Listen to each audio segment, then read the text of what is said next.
કે હે ને ચોમાસા જેવી ઋતુ હોય અને મારે બાકાજી ગયું હોય ત્યારે કે હે ને ગાંડી ગીરનો આવો જો કેરી સટાડો અવાજ કરતો કરતો નીકળ્યો છે ગામની જંગલમાં. એ કેરી સટાડો નીકળ્યો ભાઈ ટાટકતો ટાટકતો. ને ત્યાં એને ગાવાનું મન થયું છે કે સાંજ તોડિયા પાંજરાવાળા સાંકળેથી બાગ છૂટે બાગ બોલી દિયા આગ બાગ. ને એને કહેવાય છે કે જગતની માલપા આવા જે ભરી બંદૂકે શિકાર કરવા નીકળેલો છે ભાઈ. અને એને જાણે એવું લાગે છે કે રોકીભાઈ હુંનું લૂંટવા નીકળ્યા છો ભાઈ.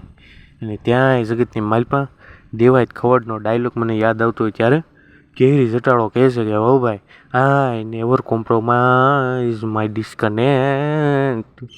આમ કરતાં કરતાં કેરી સટાડો ભાઈ નીકળે તો ભાઈ ભાઈ. ને કેરી સટાડો ગોળી લઈને મારે છે બે કીડીઓને. કીડીઓ મરતા મરતા એને ફોન કરી દે છે એને જાણકારી એને તોડી નાખીને. ને એને આખું ધણ નીકળ્યું છે કીડીઓનું ભાઈ ભાઈ કેરી સટાડવા વાહે. અને એને દોડતા દોડતા ગાંડી ગીરનું આખું જંગલ ગાંડું થયું બાપા ભા. અને કેરી સટાડો આવો જ કંઈ ઊભી પૂછડીઓ દોડ્યો છે.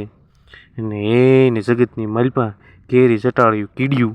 ને એને માફી માગતો જાતો કેરી સટાડો આવો જ એને છેલ્લે પછી ગીર ગાંડી ગીરનો આવાજ બોલતો હોય કે ટૂંગ ટૂંગ તેણે